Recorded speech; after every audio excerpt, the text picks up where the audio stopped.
This is deep dish, right? Yeah, but let's get deep. So I'm going deep on both sides. I'm gonna say Pastor Davie Tucker, Davie Tucker the organizer, Davie Tucker the man of God, Davie Tucker the human being, Davie Tucker the Nashville native from Cheatham. Welcome to the platform. I am glad to finally be here, Jerome.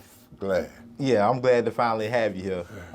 We ain't gonna talk about. No, please don't. We ain't gonna expose you. Please don't.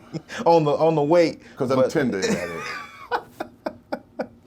But I'm excited for this conversation. And before we get off, I just want to go ahead and give you your flowers for just the work and the commitment that you've made to just social justice, racial reckoning, calling out things, saying what most people won't say in public spaces, and then again just doing the work on many levels and being a mentor and talking to people like myself whenever you're out and about and you just want, hey David, can I talk to you about this, and giving us and me and others just your genuine, authentic feedback, whether we like it or not, and really being intentional about reaching back and working with younger folks in community as well as seasoned folks. So flowers, a whole bouquet of them.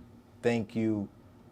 Continue doing the work, but it's not too many like you, especially I would say being a younger person that I know that I can come to and just call on the phone and say, hey, David, look, I got this going on, and you listen to me, understanding, and also taking consideration like, hey, man, this is a different time, but this is how you could potentially navigate this. So I don't know if people tell you that enough, but I'm telling you that today on air, on camera, so people know, and hopefully more people will do it whenever come across you and just give you a flower. So flowers given to you. I appreciate that. I'm trying to get better with accepting compliments. Yeah. Because we don't do this for this. Right. But I'm only doing what was done for me. Yeah. And if I could take this moment of privilege behind your comment, Avi Poster, a local Jewish activist, mentor, passed on yesterday. And I did not know that. I just found out this morning, and what you said to me, he's one of the people, he's one of 3 men in this world that we greet by kissing. Wow. And Avi has been a relentless, compassionate, resolute voice for justice in this city, who now rests with the ancestors. And, wow. I was just talking about him 2 days ago. And yesterday, guess what? I just did a whole episode on Black and Jewish relations. Wow. And you know what's coming up? That I know Avi helped bring here to Nashville? The Seder. Yeah. Wow. Again, man, when I heard you saying what you were saying to me, I was overwhelmed because I was thinking about Ivy, that he picked me. Wow. A long time ago. He picked me. I can remember the first time this short white man grabbed my face with his hands and kissed me on my damn jaw. And it didn't feel bad. Yeah. Now, the whole act and all of that was a little bit dissettling. Right. Yeah. And from then on, that was our thing. Yeah.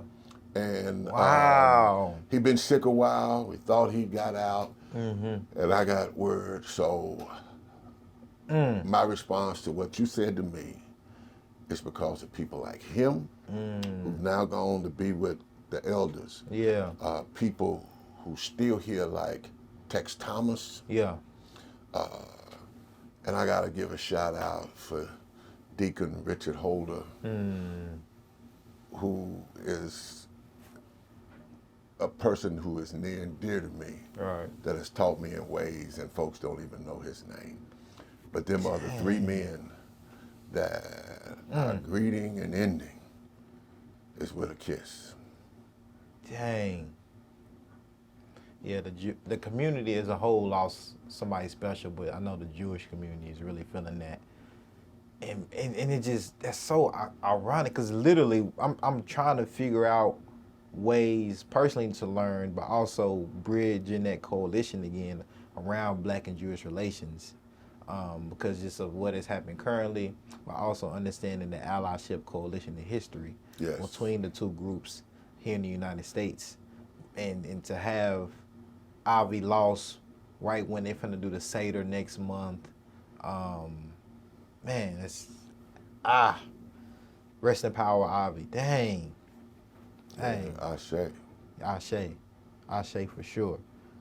Well, I want to continue on your journey and talk about like the catalyst of how Davie Tucker became Davie Tucker today. You can give us the condensed version,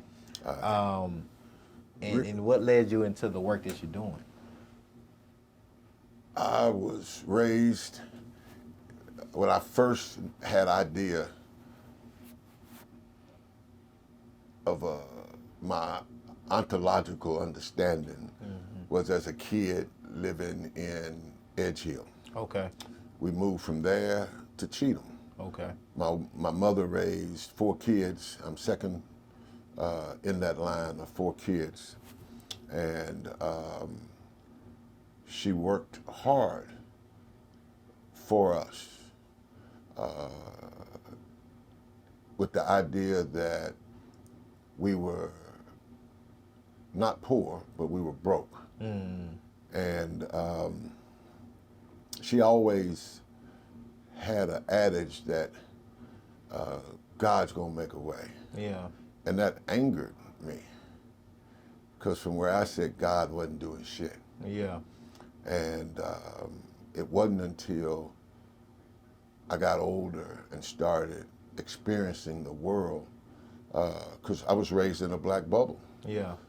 And the white folk that I was raised up around, we were in the same boat. So this idea of racism was secret from me until I got on into my teen years and found it out pretty quickly. So I've had multiple incidences. Yeah. But again, it gets back to my mother and what she instilled in us about who we were. Yeah. And I didn't know that it was a thing Yeah. until I needed a thing. Right. And there it was. I'm from here, born here. I went in the Marine Corps, spent about 9 years. I was a recruiter here, came out, went to work at the Sheriff's Department.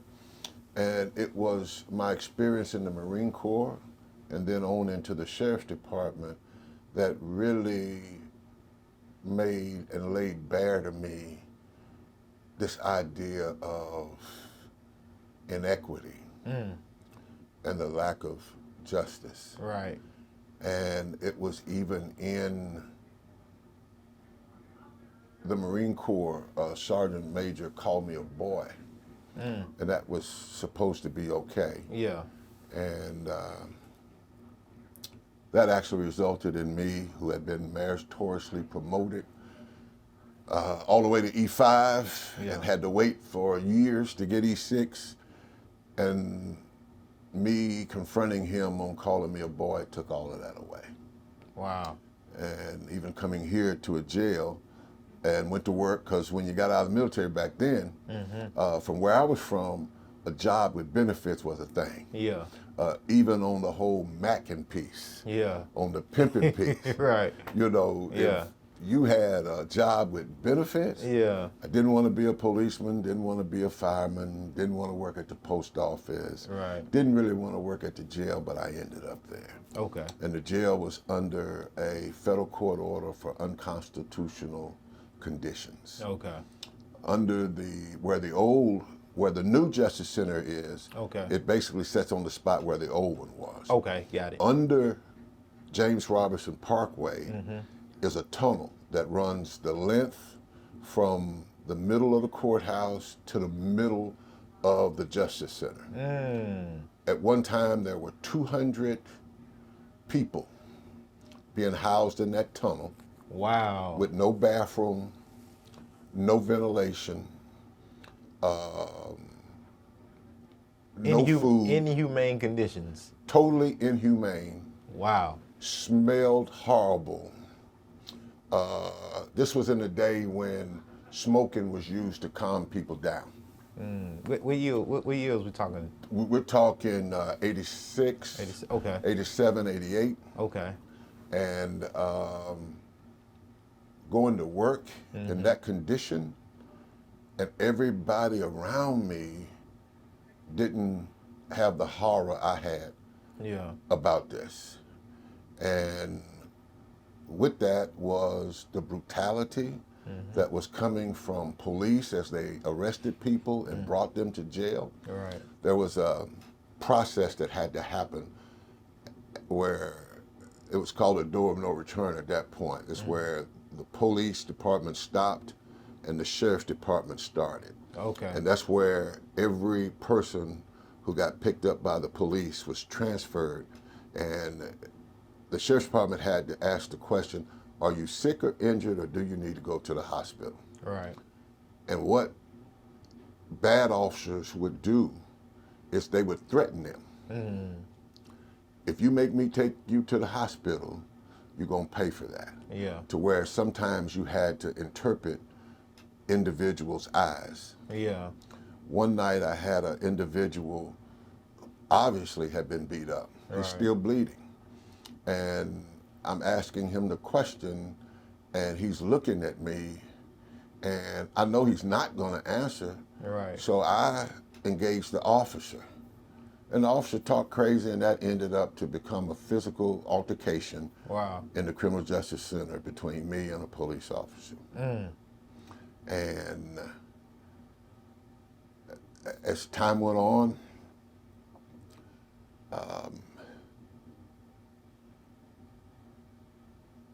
it just grew into bigger things. Yeah. But I can remember as a kid, I never liked a bully. Yeah. I'm 6'4", Yeah. 300 pounds. I was always big, but I did not like bullies. Yeah. And as I've grown, I still don't like bullies. Yeah. And systems and people who operate in them are bullies. When we bring up this word justice, what does that mean to you? Because I think it's a very loosely used term now. It is. And I think it can mean different things to different people. And so what would be your definition of justice? You know, I've had to hone that over time. Justice for me is not taking for yourself what you would deny somebody else. With a period. Simple as that. Simple as that. Have we ever, make sure I ask this question in a clarifying way, have we ever seen justice in this country? Do we even know what that looks like? Do we know what that means as a whole, and even more specifically as black people, as black men? There are glimpses, Okay. and they show up in spite of. So let me contextualize it. But as a whole, no. To be just requires acknowledgement. Because if we can't say the same thing, Right. then there can be no forgiveness. Right. There can be no, even well on down the line is this idea of reconciliation. Right. But if there can be no acknowledgement, then there can be no real justice. And again, taking for yourself Yeah. what you would deny someone else. Right. I use this all the time. If you don't live little justice, you don't understand big justice.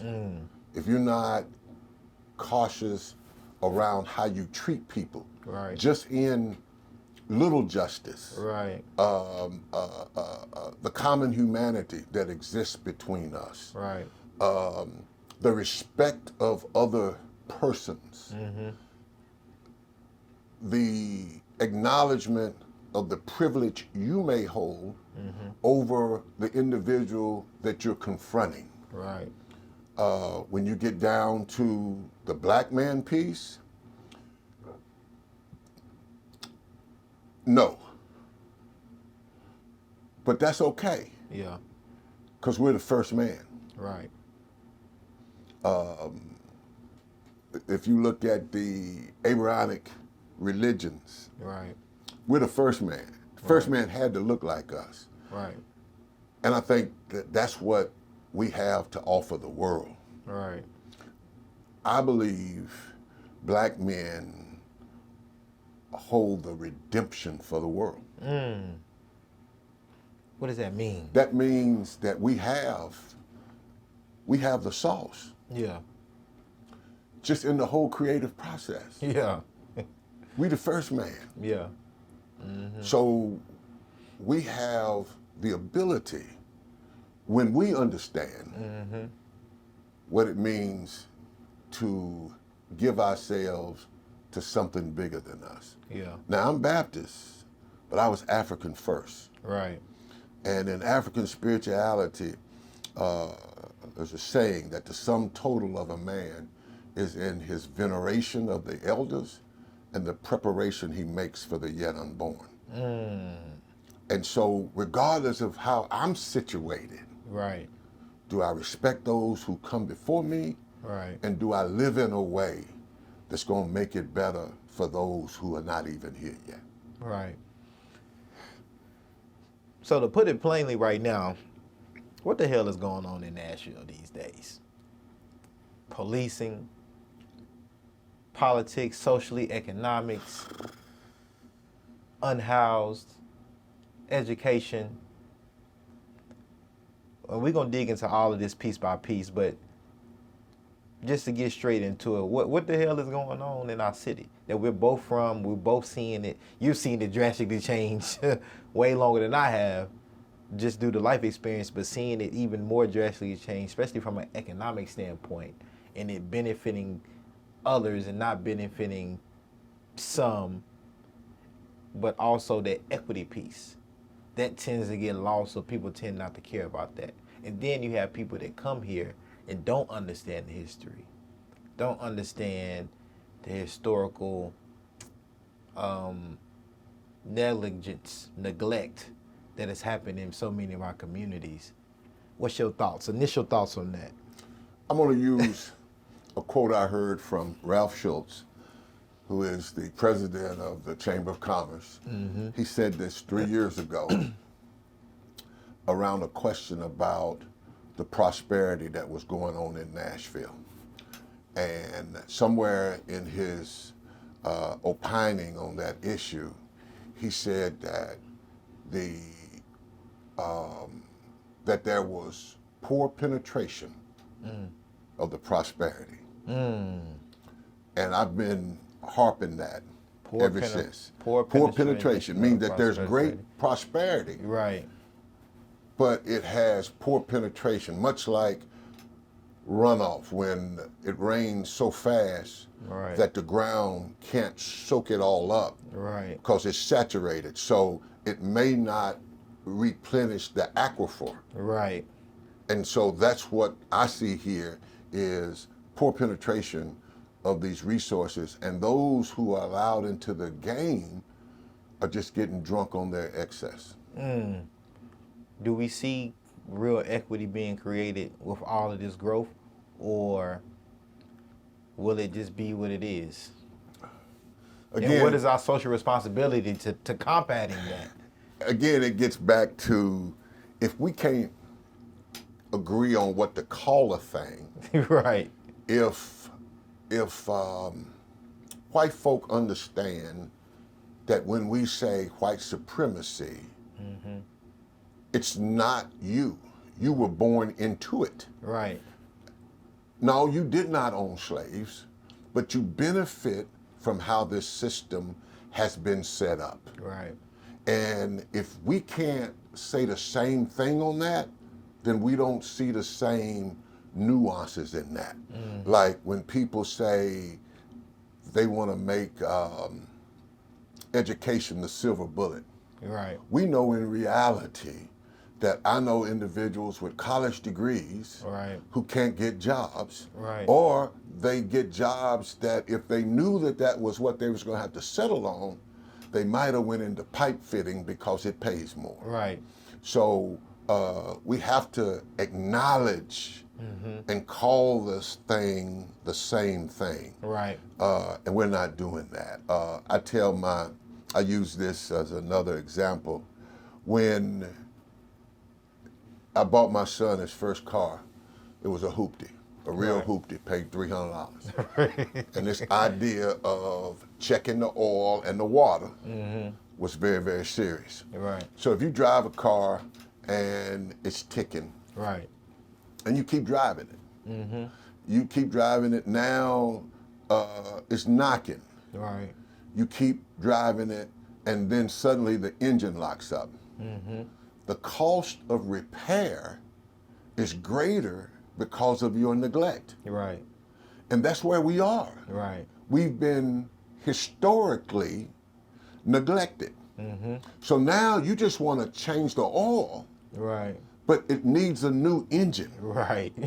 So you'll change the oil, but it don't address the fact Right. that your historic inability or your historic negligence Yeah. Had the ability. creates a greater cost of repair. So the oil change it's not No. gonna do anything. But that's at all this you point. want to do. Yeah. Or you want to rebuild it. It already got 200,000 miles on it. Right. You don't want to bear the cost of replacing it. Right. And that's what's wrong now in Nashville, is we still want to just change the oil, Right. but nobody wants to do and pay the cost, once you acknowledge it, Right. to repair it. We are a mayor-heavy led city. Right. Our mayor has a lot of power. We're in a mayoral campaign year. We may have a new mayor. He or she will be in that position for 4 years for the first time. What would you say to our prospective new mayor around preservation of Nashville, but also rebuilding just new engines or replacing, new engines in communities that we know that need to be replaced, and addressing the neglect that has historically been there in years? Because I think that's going to be a huge piece for a community to want to be aware about, and how our mayor is going to do that if they're going to continue to lead another 4 years or an initial 4 years at this point with the natural growth. Unfortunately, I think we're all susceptible at various levels to groupthink. So Yeah. what we do here locally, we see on a greater degree statewide, and we see on a greater degree nationally. Right. This failure to acknowledge how America came to be. So to a new mayor, I would say you need courage.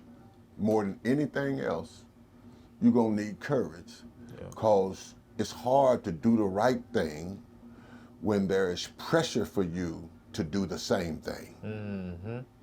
While I applaud the current administration for what is called historic contributions Right. to affordable housing, Right. Education. Other things. Yep. I applaud that, 50 million.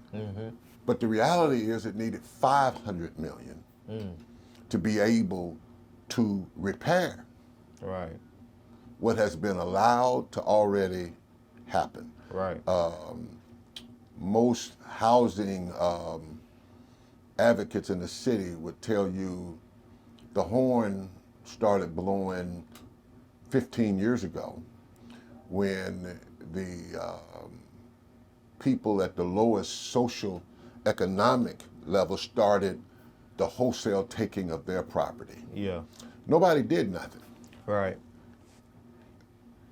It didn't change until they came for the middle class. Exactly. But the momentum behind the engine then had picked up too much steam. So it rolled over them Right. also. Right.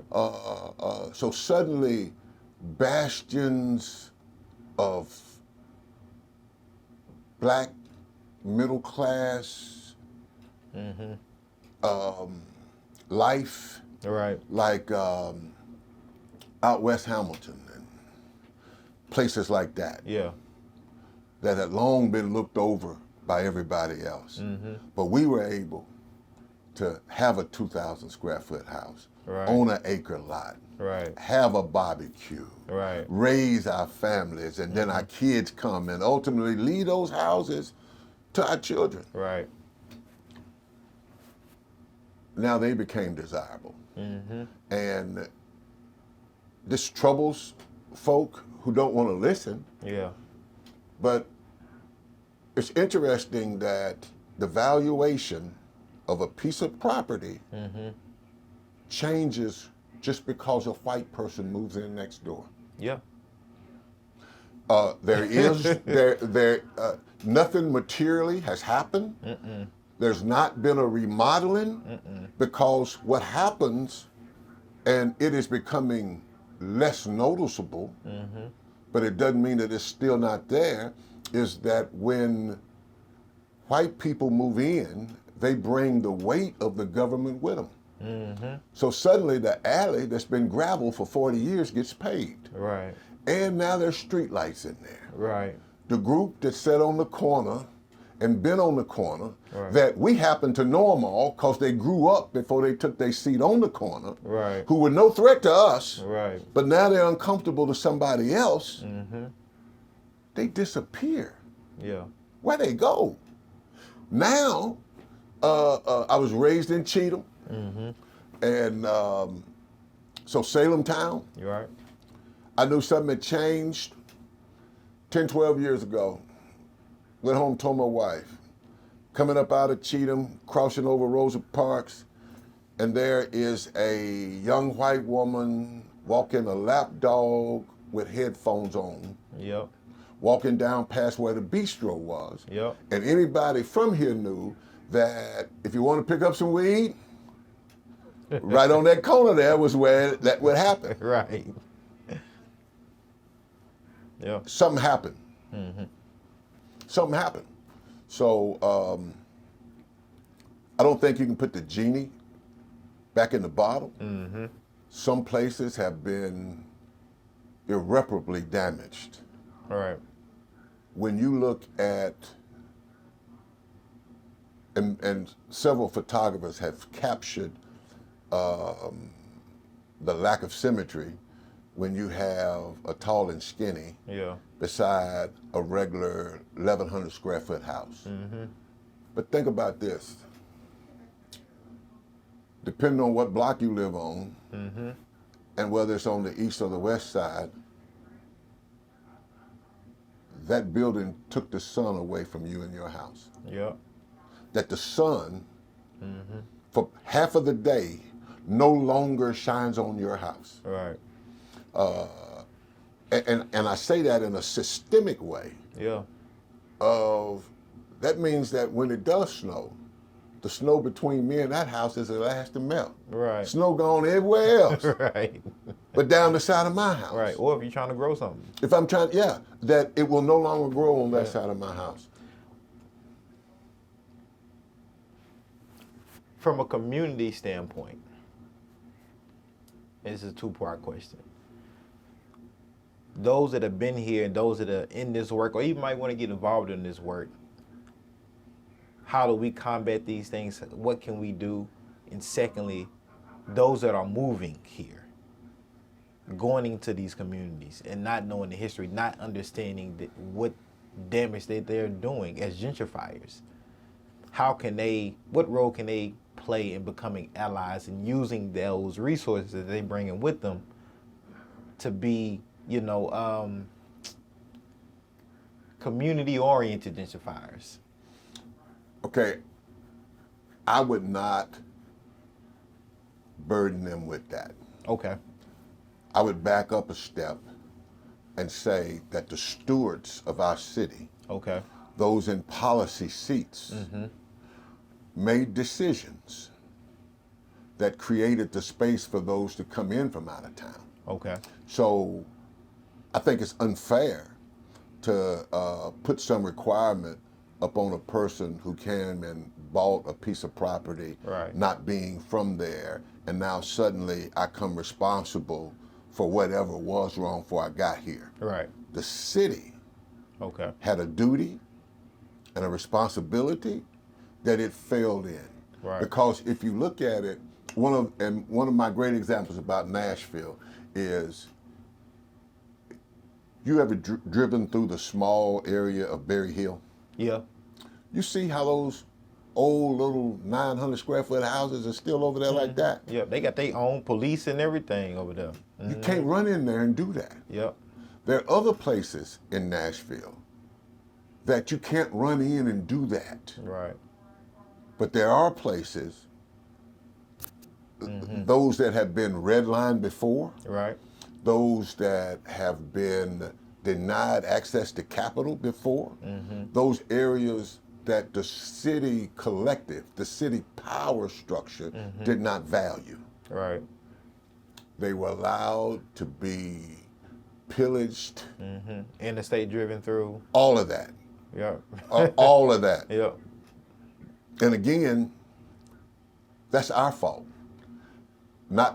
I say our fault as a city for not taking those steps, even when one argues about property rights and all that. No, there's deed restrictions on all Right. manner of stuff. Right. So when you allow someone to come in and irreparably change a neighborhood, some people who live in gentrifying neighborhoods, their property value goes up only because those tall and skinnies are there, but they've not done any significant Right. repair or remodeling on their house, so they're already affected by that valuation. Right.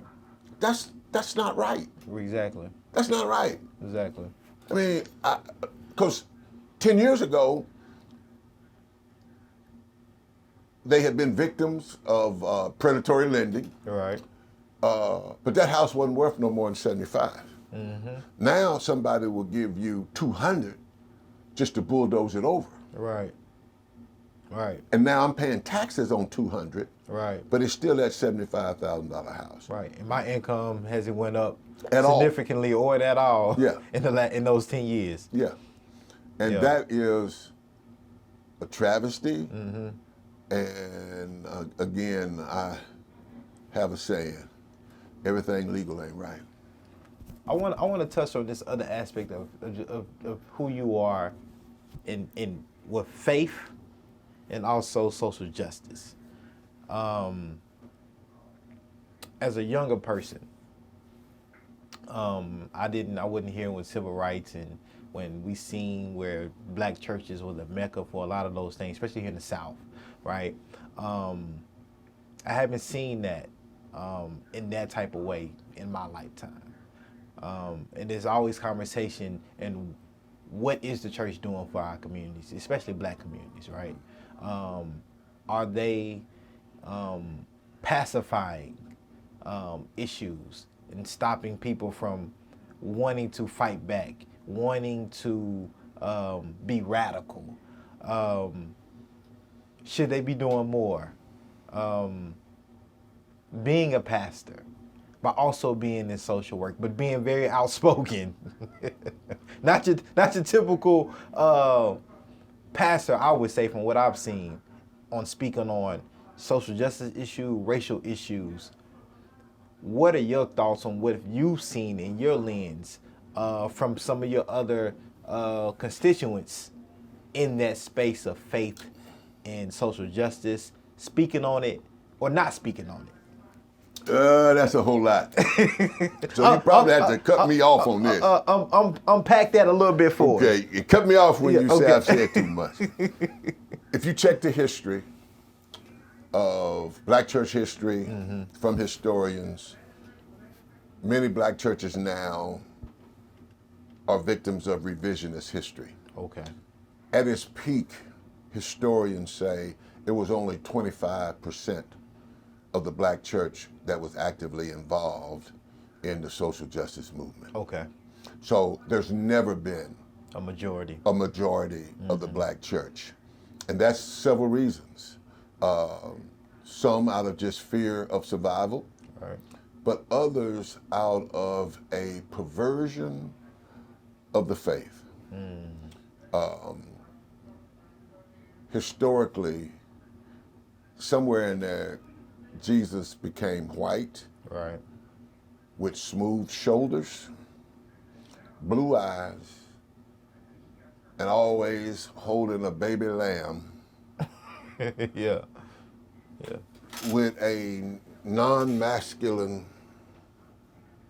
little setback. yeah, But when you look at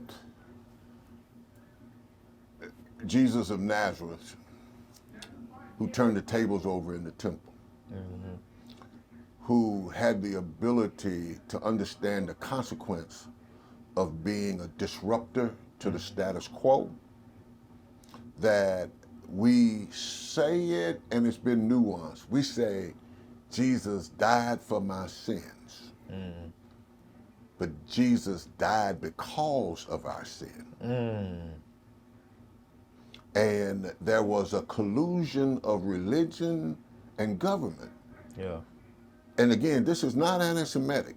And, Right. and then I have to say that because we want to jump on the Jews. No, Right. this is not about that. In a real way, there have always been people of faith who can profit from how things are. right, But for me, faith is about the isness and the altness. And so when we participate in this, right, we create a theology for this, right, which has now, as it matures, it's always been here growing up. right, It shows up as white evangelical nationalism, right, where Jesus now wears a flak jacket and carries an AR-15. yeah, patriotic. Yeah, yeah, and that the flag now is the bearer under this idea that God bless America with a period is to say God bless America and nobody else. And so the black church has to make its own decision over this idea that God is more concerned about my soul than my body, Right, but God made this body to hold my soul. right, And everything that happens to me in life right, is born on our bodies. But God is unconcerned right, about that body. I think that's a fallacy. I think it's a perversion. And I think it's the presence of evil that has allowed this to happen. Right here in our very own city, people don't talk about it much. National Baptist Convention USA Incorporated is over adjacent to American Baptist College. okay, Doing a convention, I forget which year, but it's been recorded in the history. They refused to let Martin Luther King, whose church was a member, right, speak from the floor. They kicked him out of the National Baptist Convention, which is the largest right, black Christian church convention in the Right. country. right, Because his words were too heavy right, for how we have morphed this idea of our faith has turned into a capitalistic concern.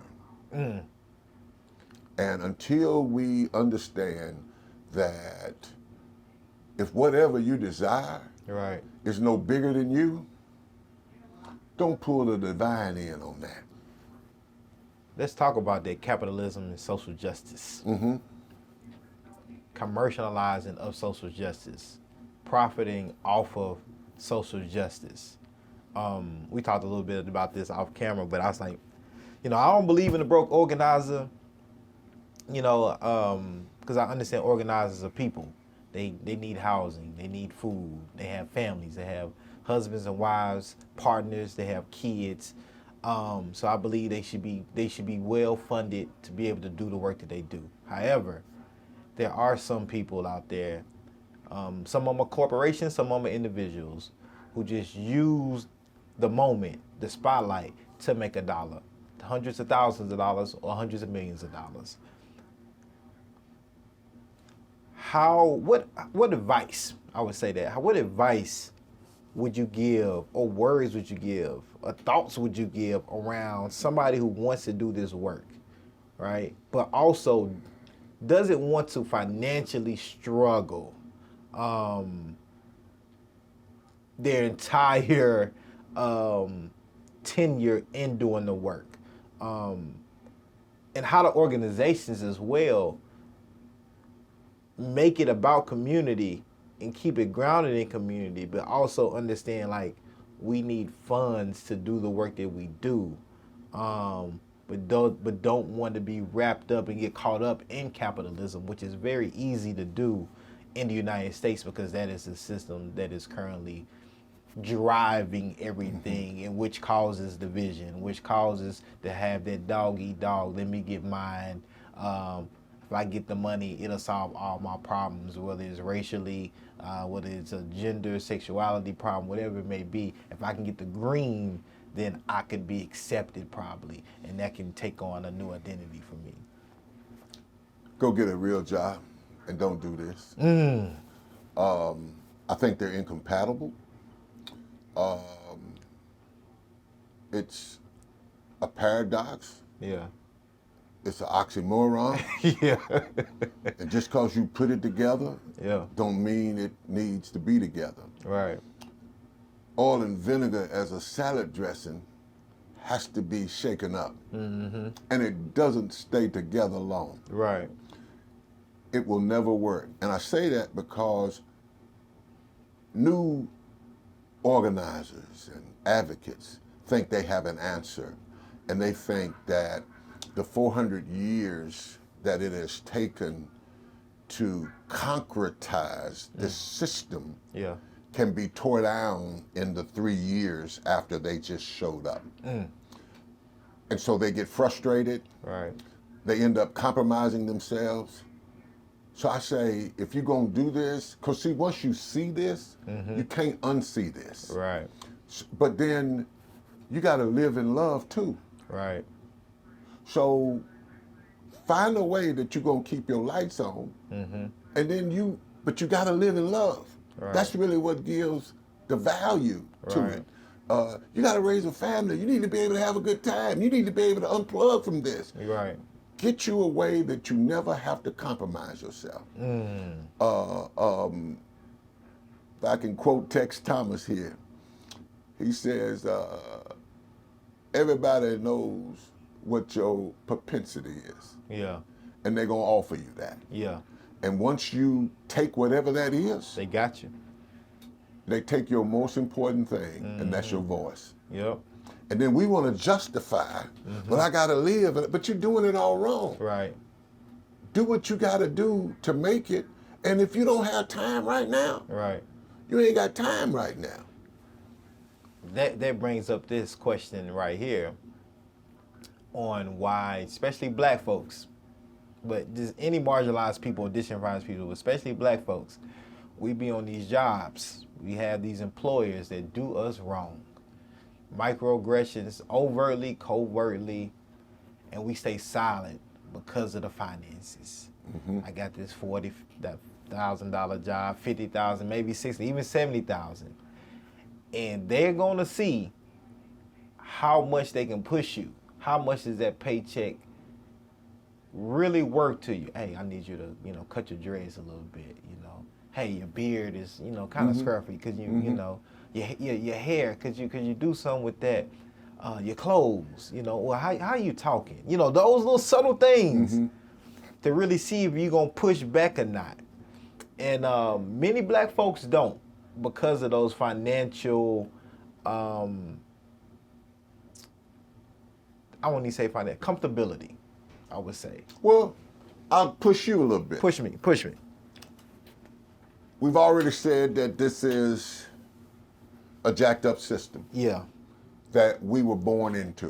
Whatever the cosmic lotto is that determines what side we come out on, we fall into a system that predates us. Right. You cannot flourish until you're able to survive. And for many times, what I see in a lot of young activists, they still living in their mama's house. Yeah. They still in the basement. They ain't got no car note. They don't have no house note. Right. They don't have no children. No responsibilities outside who are themselves. depending on them. I applaud the folk who say, I might not get in the game, Right. but I'm gonna make sure Junior got a chance Right. of getting in the game. Right. Cause I'm gonna eat this shit. And I'm gonna go back home. And that's gonna let me tell Junior, you need to get your ass in school. I will kill you. Yeah. Cause I eat shit every day Yeah. for you. Yeah. Vicariously, Yeah. my liberation is tied up in others.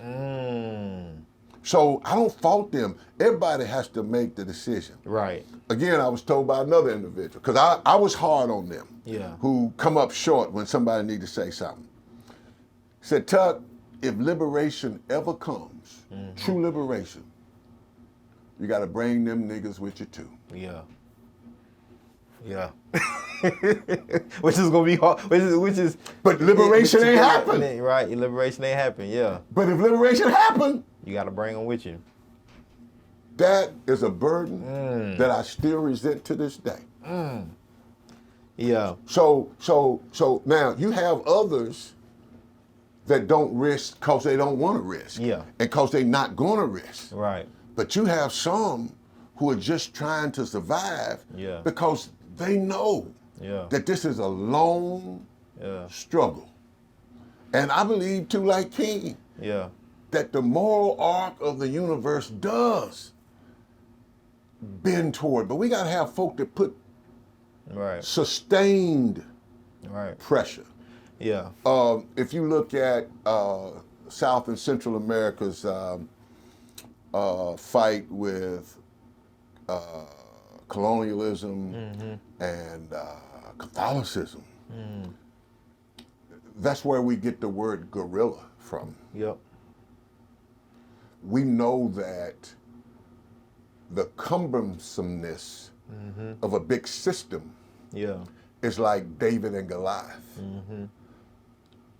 I don't need to have 400,000 armed troops Yeah. to disrupt this system. Nah. I need some guerrillas. Yeah. Just a few of them. Just a few of them, real guerrilla warriors Yep. who can clog up. You can take a 600 horsepower engine, brand new, and that takes 24 gallons of gas. You give me a quart of the right stuff, Yeah. a quart, Yep. which can be concealed. It ain't me coming up with 24 gallons, Gallons, right. a quart. Shut that whole system down. So, but I think the problem has been, I call it the Stephen complex. Okay. And that's from my favorite movie, Django, Okay. that I wish was a movie when I was a kid. I wish my life trajectory would have been different Yeah. if Django came out when I was a kid. Django's a powerful one. When that movie's going off and Django that come back, got his woman, put on Candy's clothes, Yep. smoking out of his cigarette holder Right. with his riding boots on, lighting his house, lighting the wick that's gonna blow up his house after he done shot Stephen, the character played by Samuel L. Jackson. After he shot him in the leg, the last words you hear for the house blow up is Stephen saying, "This always gonna be Candyland." Unfortunately, we got Negroes who believe this always gonna be Candyland. And so they capitulate. Right.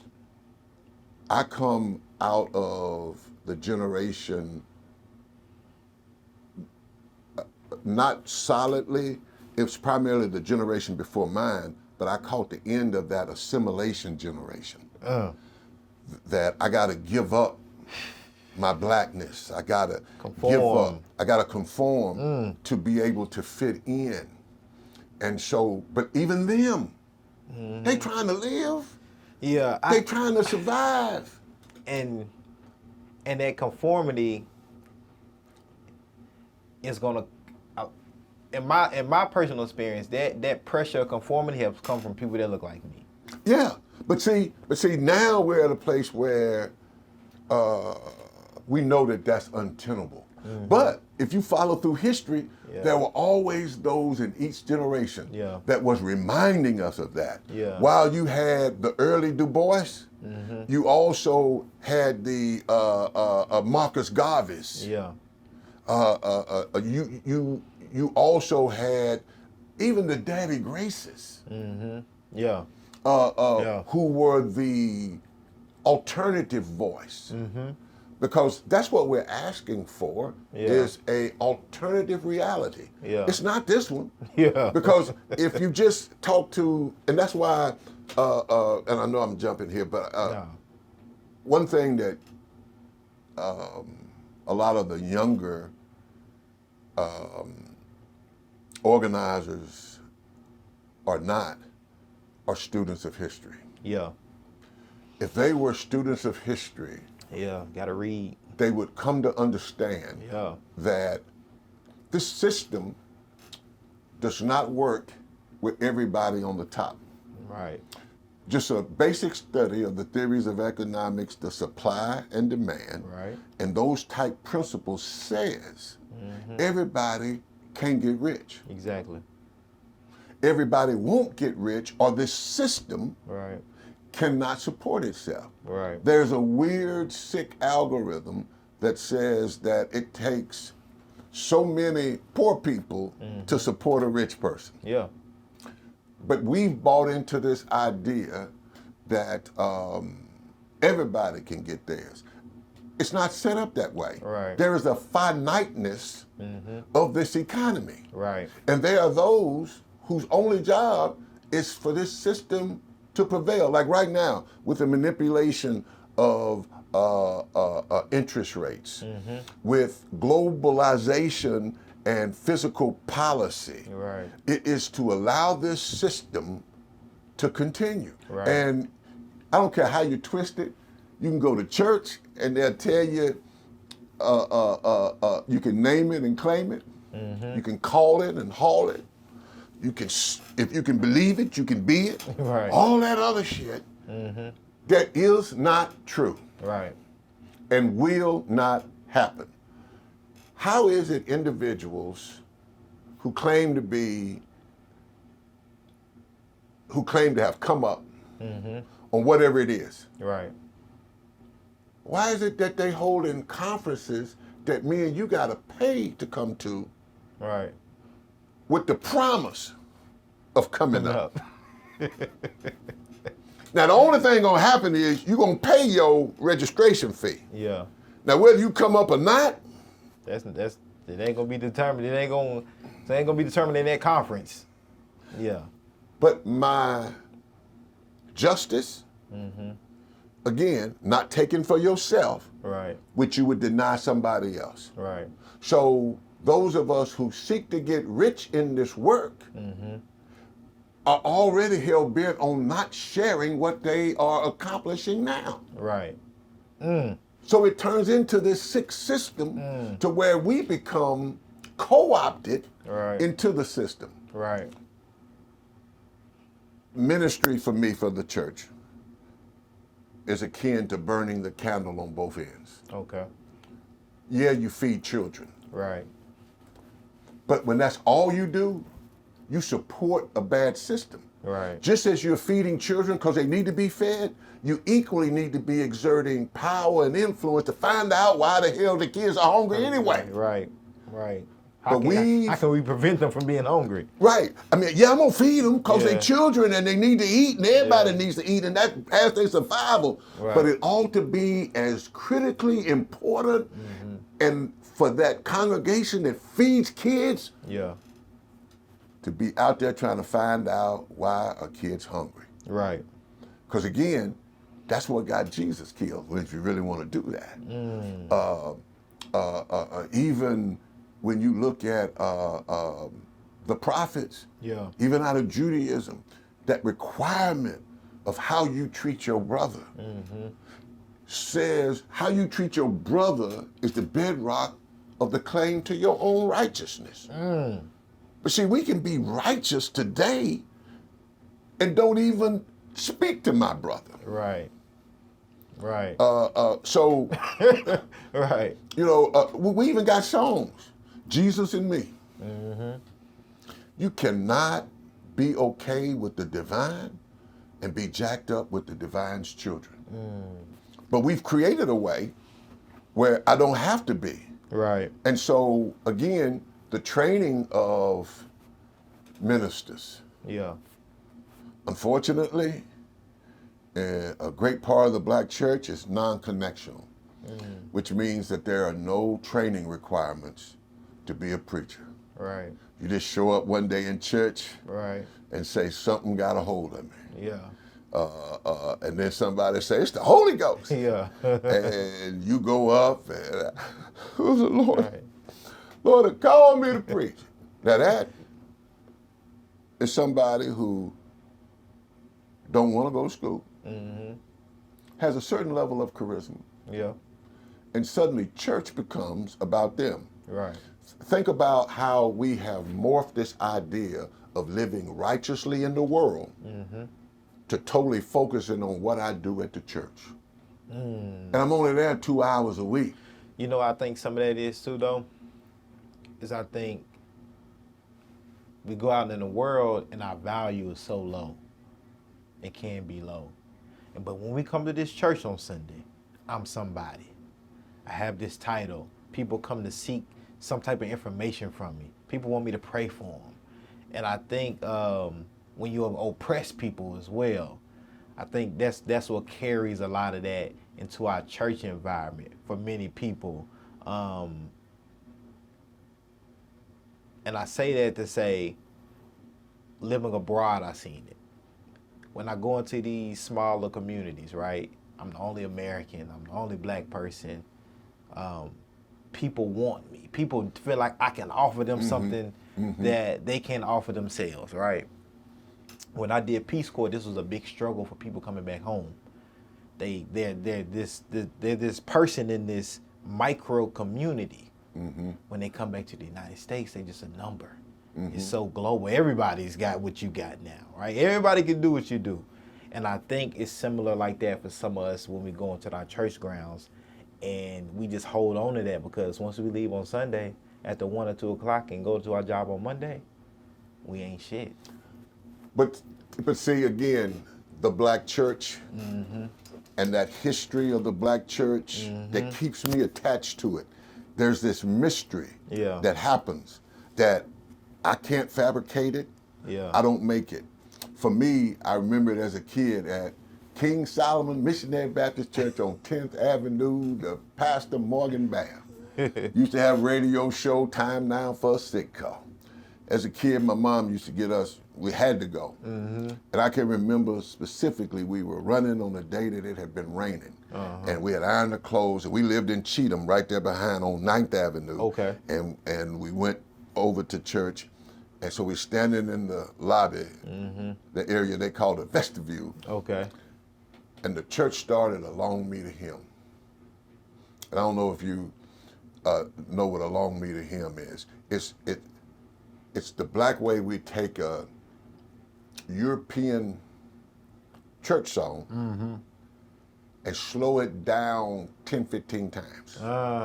Like, and it sounds like doing your vows. Okay, got it. Yeah. And then every now and then the guy who is calling the song will line a line. Okay.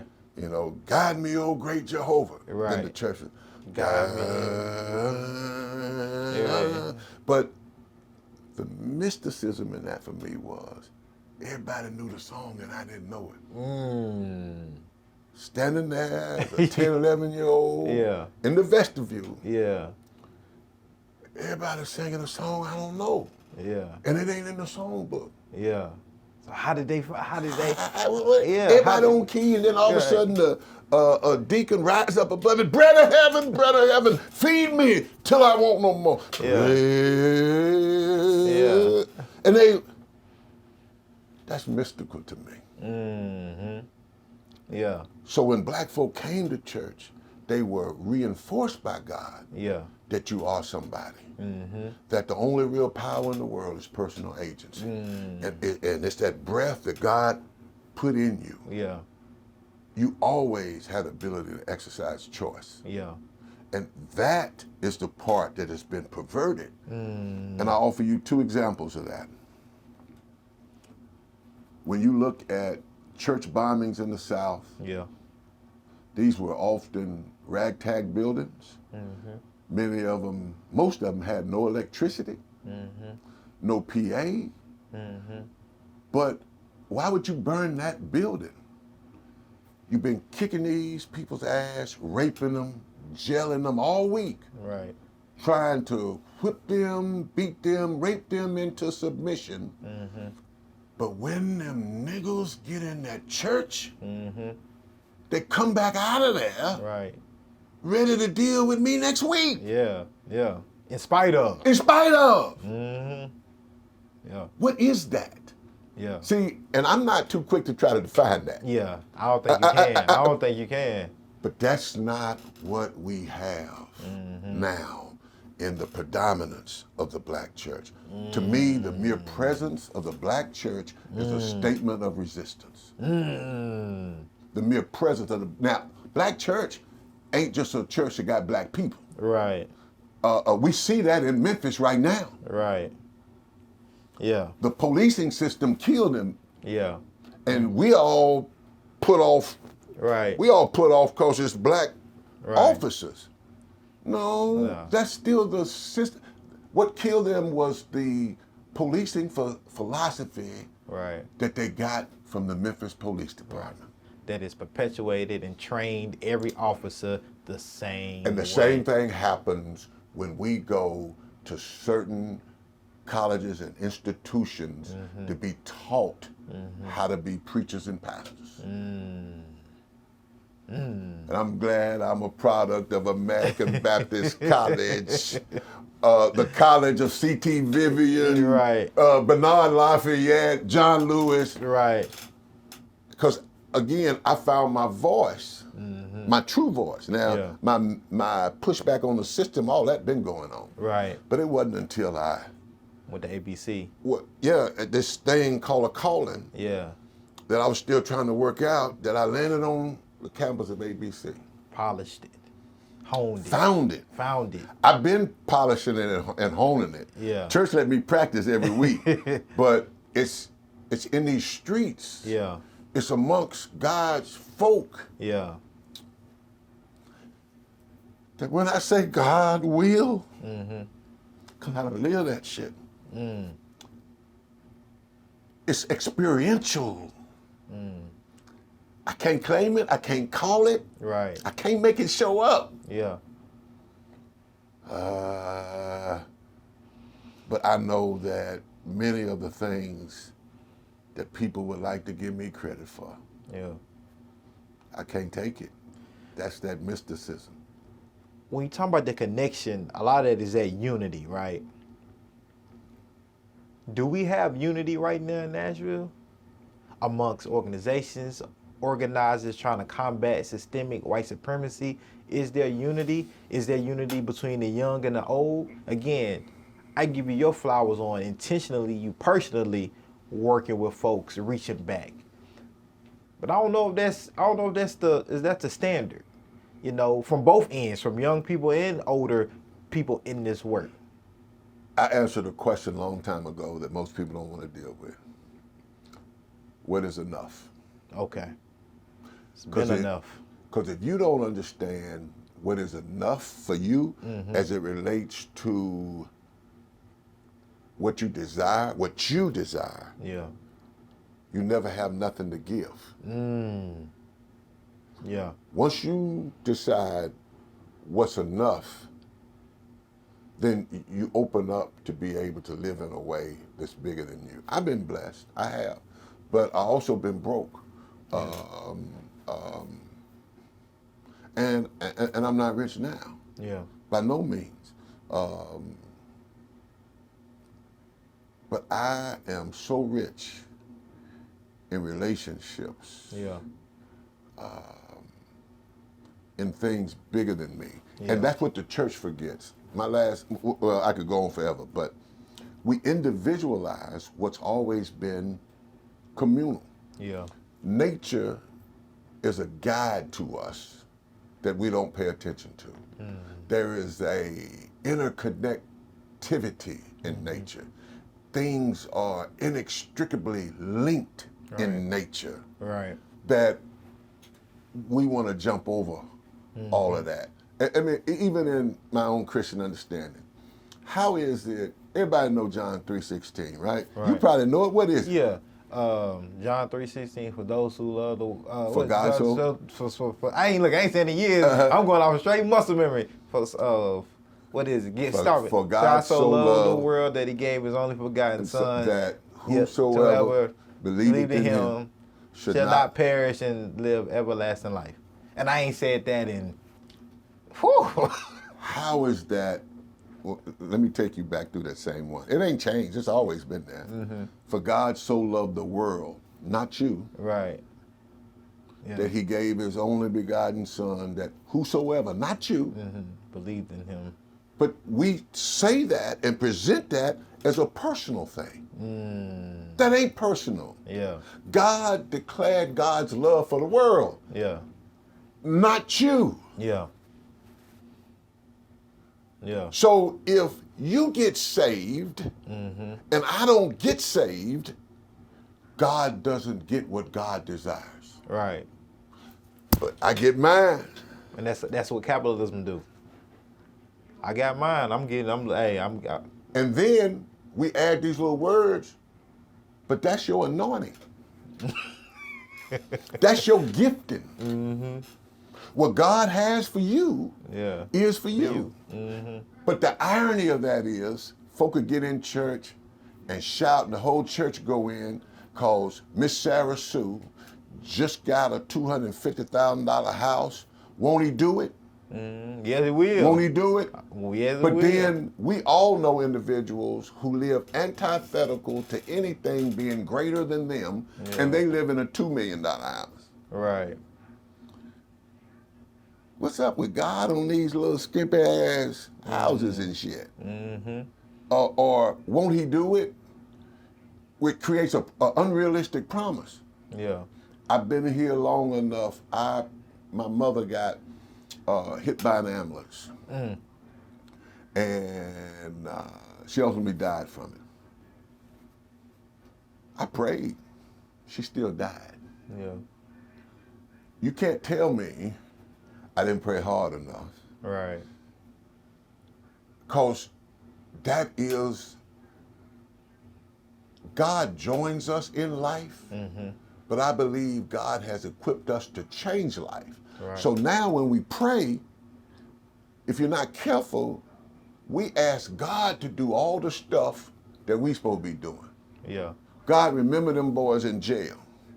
And watch over them, Lord. And the person that walked the street all night long, God, take care of them. What if God's saying to you, Yeah. remember them folk in jail? Yeah.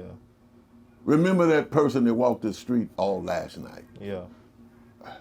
But again, we've been taught and showed the scripture in a way that relieves us of our responsibility to each other. Yeah. Again, Solomon says there's no rest for the oppressed or the oppressor. Because see, if you got your foot on my neck, Right. you got to exert effort. And you can't turn away from me now. Right. Because I'm constantly struggling to get up. All right. You gotta be focused. You got to be focused on me. And so that means that even for the oppressor, Right. you can't live and love the way you really want to. Right. Because if you turn your back on me, I'm getting the hell up off this ground. Right. Now, as long as I got strength, I'm going to keep on scuffling. But what happens is the oppressor says, I'll take my foot up. Now get this. I'll take my foot off your neck, but don't you get up off the ground. And that's where we are now. That those, some folk That's deep. some folk who are allowed to participate in this system, That's deep. that's the consequence. That's I'm going deep. to take my foot off your neck. That's a hell of a metaphor right there. But the agreement is You better not get up. you better not get up. As long as you stay down, You okay? you get to have that house. Wow. You get to have that car. You get to send your kids. Right. Now, I took my foot up off your neck. Right. Right. And that's where we are now, in that many of us have been co-opted and bought in Yeah. to this idea Yeah. that we've discovered something when all we did was we made a bad deal with our oppressor. I remember, I actually like the second roots better than the first roots. Okay. Have you looked at the second root? I haven't seen the second one. The second one with all the rappers and everything. Yeah, I That's haven't cool. seen the second one. But there's a part in there where the lady from the house is naming the slaves, and she names Kunta Toby. And so the poor white trash, not the slave owner, but the poor white trash, who that was the only thing he had was his gratefulness that he just ain't a nigga. Right. Tells him, say your name, boy. He says, my name is Kunta Kinte. Right. My father is so-and-so, and I'm of the so-and-so. And he starts whooping him. He whoops him to the ground. He says, say your name. And every time, he keeps repeating that he's Kunta. So Chicken George is over on the side, and finally, it's like he's going to kill him. And it's like he mumbles to him, say it. And finally, he says, my name is Toby. So the guy is going to make sure he's going to beat it into him. So as he runs over, he said, no, that nigga got to say it again. Yeah. That nigga got to say it again. You say it. Yeah. And he says, Toby. So he goes over to him after he gets up off, get that nigga up out of here. Yeah. And he leans down beside him like he's tending to him, and he whispers in his ear, your name is Kunta Kinte. You are such and such of the da-da-da-da. What will you do to survive for another day to come fight? What happens is you can come to the point of, just cause you whip my ass, don't Right. change my mind. Right. Yeah. This was a strategic decision. Yeah. And if you see how he progresses, Right. he ain't gonna be constrained. Right. So the first thing they do, they go cut off his foot. Right. I mean, they cut off the front part of his foot. Then that nigga still gonna try to run. Yeah. Then they gotta come back and Take the whole thing. They take the whole thing, cause I need you in them fields. Yeah. That is the resiliency Right. of humanity. Yeah. That and I don't know, it's built into the creative process. That's why people, Yeah. extreme pain causes people to black out. Yeah. That's why people who say that when they were in that horrific accident, and they can tell you about seeing the windshield come in Yeah. and bouncing all through the car, they don't feel it. Yeah. Some kind of way, Yeah. resiliency is built in, Yeah. which again, I believe gets passed on Yeah. as it does in other species. Yeah. It's in us. And that's how I carry that. That's how I carry that every day. That's how I carry that. I said that if my ancestors survived that, made it through that, and took whatever they had to take for me to be here, It's in my blood. I got no choice to be a beast. So when folk want to celebrate, and again, I think it's misplaced, when they say, "Oh, you'll say what won't nobody else say." Well, just because won't nobody else say it, it doesn't mean that it doesn't need to be said. Right. So because I said it, that don't make me shit. Right. Everybody need to be saying it. Yeah. I don't need to be celebrated because I'm saying it. Right.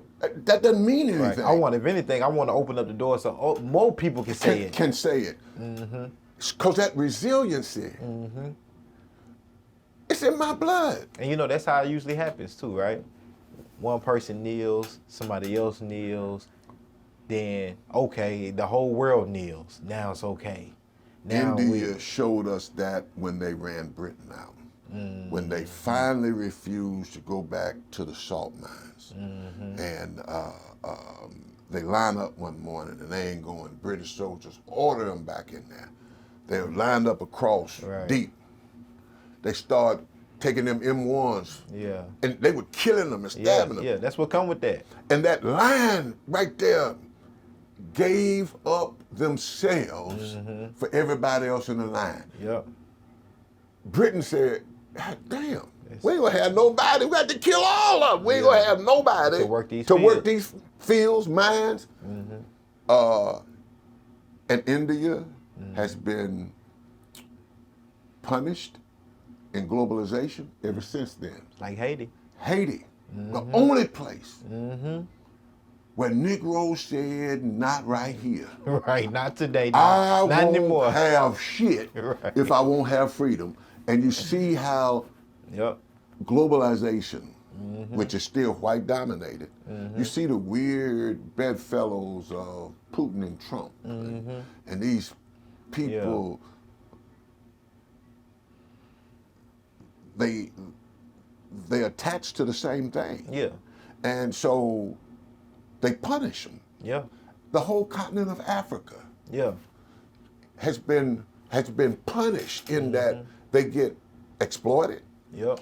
And they taught us that shit. Yeah. You gotta think about it. They taught us to hate blackness. We carry around anti-blackness, right? And that's that unlearning and unconditioning we have to do, right? It's not taught. It's easy to say a white person is anti-black, but it's a whole nother thing to say, I might be anti-black, and as a black person, and what does that mean? How do I deal with that? That's deep, and that's a question that, you know, many of us don't want. We don't want to answer that. Or you step on my shoe, I might go shoot up your whole house. Yeah. Yeah. And come back, spin back around, Yeah. do it again, just to make sure, double down on it, you know. But I don't have that same energy with my oppressor or oppressive system. Because we have acquiesced. And subconsciously, we have generationally acquiesced to the isness. And as first people, we forget we hold the altness. There's enough for everybody. But we've been taught that your value is caught up in your stuff. Not up in the, like Ivy, his funeral is next Wednesday. People gonna show up because they loved him. He ain't rich. King is remembered not because he was rich. Right. His wife says clearly, he never talked to her when he decided to get that $54,000 to the movement that he got for the Nobel Peace Prize. And he got 4 kids at home. Right. What drives somebody to do that? The work, the passion. But people still call his name. again, from my Africanness, they said that people never really die when you call their name.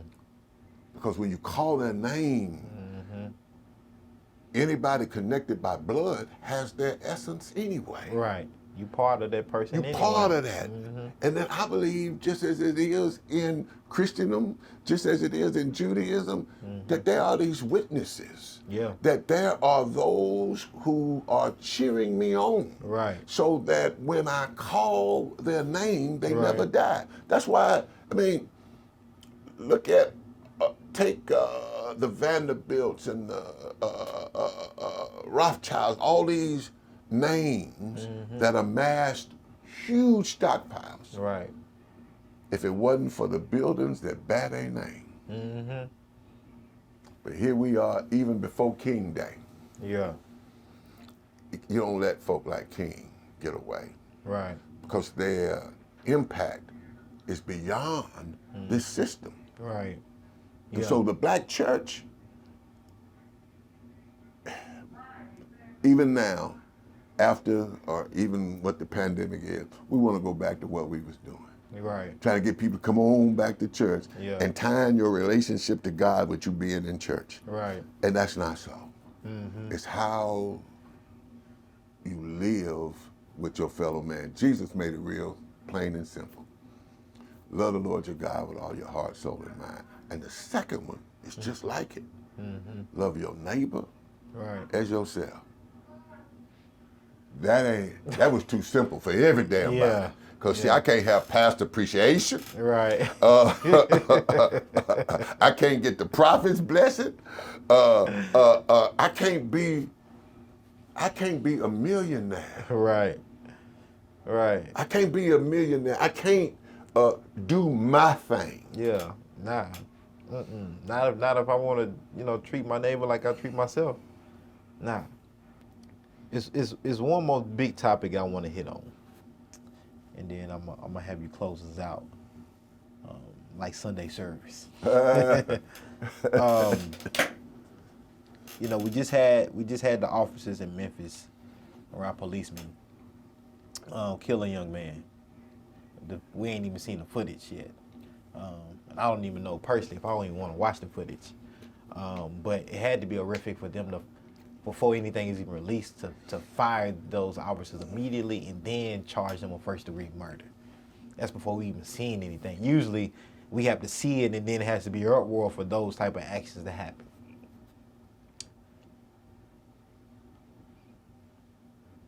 How can we change the way we are being policed?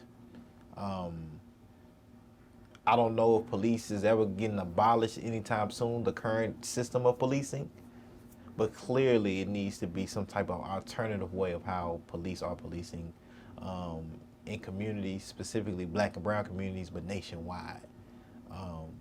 They're perpetuating too much harm. They've done so historically, and it seems like policing is just, you hear this reimagined police. I don't know who imagining the reimagining, but it's not looking different. What are your thoughts on that? I'm often have claims lodged against me that I don't like police. Right. That's not true. It's untenable for me to accept bad policing. Unfortunately, we as a society have to decide how we live together. And unfortunately, there are those among us that it makes sense that they can no longer be among us. Those are the choices. Right. Now, policing, like this Memphis situation, they're the victims of the system. Well, I'm not trying to vilify them. They need to pay with the fullness. Right. But they were taught how to police. Right. Now, what's missing from the conversation is the FOP that always shows up to say, it comes off like we're protecting the police, but they say that they're guaranteeing their due process. Right. I've not seen or heard from the FOP in Memphis. Yeah. The DA comes out and makes the statement he makes. Right. That doesn't happen when the assailant is white. Right. These boys are going to get long time. Oh, yeah. But here in Nashville, we have a last minute deal on a person who ends up not even doing a year in jail. Yeah, he free right now. Oh yeah, he free. But if you notice the difference now, we watched that tape. Yeah. We watched that tape. You said that this random white Impala was a one that ran away from you, and you don't even have a license tag, but it was the one that ran away from you out in Antioch. That Nas over in Northwest Nashville, Right. and that's them, and you pull up and say, hey, Right. and you're so assured that you shoot 4 times Yeah. and you kill a person, and now you get 10 months. So there's going to be this hypocrisy even in this. But again, I agree with you. To me, we talk about community policing. But in actuality, it's what the police does to the community. We know what we need to be safe. Right. And we all want to be. And we all want to be safe. Want safety. Yep. But the system has to take responsibility for what it contributes to it. Right. Go anywhere in the world where there's abject poverty. Right. The first cousins of poverty always there. Yeah. Poor health outcomes, food threatened, housing threatened, low low educational achievement, Low employment. low employment. All this goes Right. with poverty. So if you're not going to make real strides toward addressing the poverty that capitalism creates, Right. if you look at it in systems theory, which I'm a systems theorist, our system produces something. Right. And in that production, it expends energy. So there's always waste that the system creates. Right. That's what our system creates, is that waste. But we want to act like we're not responsible for that. Right. But we are. And so when you talk about policing, the history of policing in this country, what that means. And I've talked with so many black officers who feel that they're caught in the middle. Yeah. That Definitely. they don't enjoy the thin blue line like others. Right. And they always feel that they're sus when they're in the black community. Yeah. But then they just like, I think everybody is called to something. Yeah. I remember growing up as kids, you knew whether you wanted to be the cop or the robber, Right. the cowboy or the Indian. Right. And even as we grow up, as grown men, we're either the cop or the robber, Right. we're the cowboy or the Indian. Right. And so many of them come to those jobs. And again, I have no problem saying this. The vast majority of police officers, I believe it's a calling. But there's Compromised by that system. right, because there's a Latin phrase called tabula rasa, which means clean slate. Right. They just got a sense. Yeah. They just got a sense that, and when you read what some of them say about why they want to be, to help the community. Yeah. I just always, blah, blah, blah, blah, blah. But then their slate that's written on often conflicts their spirit. Yeah. And they're required to work in a situation where they have a conflicted spirit, because that's not what they wanted to do. Right. That ain't what they signed up to do. Right. But this is how you got to do this if you're going to stay here. And there's consequences. Yeah. Oh, yeah. If you're not loyal, It's a good old boys club. Because, you know, It's a fraternity. oh yeah, because, I mean, here even in our city, out of those, I don't know, 1,500 police officers, chief makes about 240, 245. And you can go all the way down to them captains. They come in at 110, 120. Yeah. So you got 300-400 Right. people that make good money. Yeah. But depending on how you come in as a cadet will determine whether or not you get to taste some of that upper middle class Right. life. So you gotta play ball if you want to. If you want to. And until we understand interdisciplinary, which again we can't even talk about intersectionality no more. Right. But the police ought not want to provide all the training. Yeah. The police ought not want to do the implicit bias training. The police ought not want to do the legal training. Right. The police ought not want to do this because you don't create a critical thinker Right. who can show up in a moment, because they are in a hazardous job. Right. If I was a police, I probably would shoot and ask questions later, just out of my fear. Right. I don't have, Right. I don't think I have the right, Right. but they put their life in danger every day. And they deserve to go home too. Right. And many of them went to college just to qualify to be Police officer. a police officer. But the system that they're pushed in Right. requires them to operate in a way that's contrary to their spirit.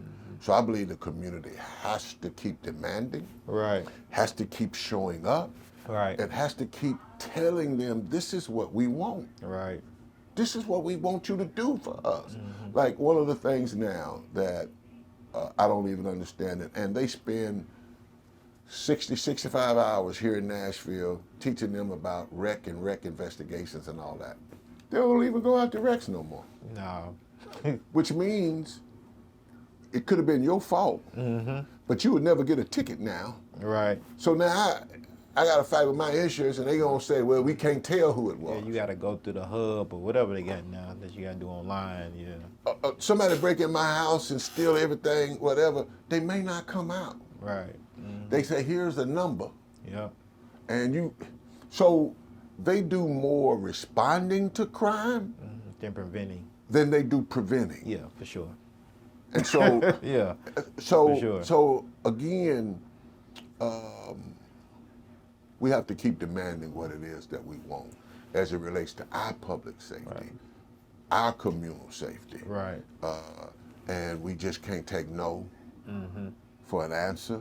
Right. And hopefully there are folk who, like, I'm not a abolitionist, but as I tell abolitionists, which I'm in proximity Right. and even in relationship with, Right. just a long ass bus ride. Yeah. It's gonna be a long time before I ring the bell Right. to get off the bus and you go on toward abolition. Chances are the bus still gonna be running Yeah. when both of us leave here. Yeah. But our desires before you get to abolition are the same. Yep. Accountability, transparency,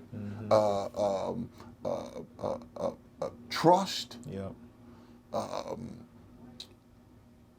I believe, even here in Nashville, that there needs to be a desire from the police department to spend some of the $200 and almost $50 million that they get to begin programs in schools for middle schoolers who are afraid to say, I want to be a police officer. We need to start identifying them now. Yeah. So many of the officers that we have now are not from here, Right. and they don't even choose to live here. Right. No. So they treat this like when they go to work, they come into the jungle. Right. Right. Davie, Tuck, this has been. I hope you've enjoyed this. I have. I hope you've enjoyed this. I know your phone probably been going crazy. Been blowing up. And so, I'm gonna let you close this out because one we gotta do a part 2. you owe me a part 2. Well, you got me. And look, we gotta do a part 2, but I just want you to give us one last statement to go home with. If you had to say anything to people that's watching and listening, to really send it home on those who may want to just be better and do better for community, and just on their journey, wherever they may be, in doing that, lead them with something that they can take home with it. What are we willing to risk for real change? What are we willing to risk for real change? For real change. What are you willing to put on the line to make life better, maybe not for you, but for the yet unborn? What are you willing to forego as rewards so that instead of you getting a loaf of bread, a group of people get a piece of bread? What are we really willing to as you say here, change yourself, and then as I say that, if you change yourself, your presence in the community changes the community because of the change you've made in yourself. And if enough folk in the community change, then the world in which the community that it is changes. That's my mantra. Change yourself, change your world, change your community. Change yourself, change your community, change your world. It changes. Yep. Which again, don't miss what life's supposed to give us. Right. And that's love, that's legacy, that even in the midst of all this fighting, I've raised 2 wonderful sons, been married to a woman going on 32 years. If God called me today, my life has been one hell of a ride. And it won't, and we have to create our own matrix for success. Right. It can't be big bank accounts, big houses, and big cars. Right. That can't be it. What is your matrix of success? Right. Is it to compete in this? Right. Or is it to create a alternative reality? One where everybody can get health care. Everybody is in a safe community. Right. Everybody get a fair shot. Right. I mean, you can act, do whatever, but until we ask ourselves those deep dish questions, Yeah. we're gonna keep on tooling along, trying to mix up shit that ain't supposed to go together. Right. Trying to be, there is no such thing. Look, the internet ain't real. That ain't a real place. Right. There is no such thing as a social media organizer. Yeah. Organizing, I mean, you can make that and you can make your legitimation on your clicks and your likes and whatever, but if you're not gonna go be with the people, boots on the ground. if you're not gonna go and fight where the policies are made, you can tweet, Instagram, talk, and do everything you want to, and you can even convince yourself and others like you that y'all something y'all ain't. Some work will never change, and caring for humanity requires human contact. Davie Tucker, it's been a pleasure.